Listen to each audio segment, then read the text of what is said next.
चार गुप्तहेर. लेखिका सुनेत्रा तावडे. भाग दुसरा.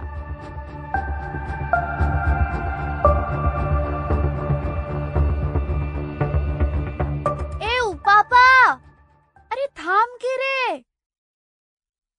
माहे, श्श, ओरडतेस काय? जंगलात होता आपण, जंगलात गेला तो. अरे काय ओरडताय दोघही? गप्प बसा, येईल उपापा उद्या. आता मात्र सई जरा हळू आवाजात दोघांना ओरडलीच. सळकन तो बाण आला काय, उपापा धावतच सुटला होता. पण तिघांनाही त्याचं कारण काही कळत नव्हतं. तेवढ्यात सईनं माहेलकाला आणि तानाजीला हलवलं. ए, किती वाजलेत माहितीये का?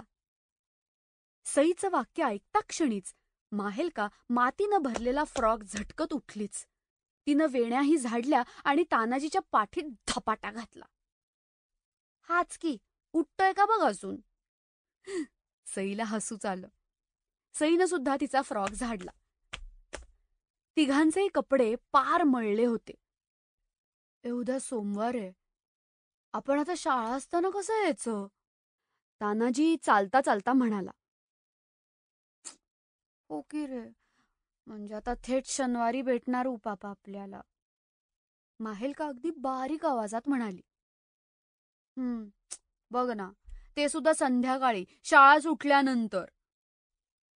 म्हणजे ते आपण आपण आपण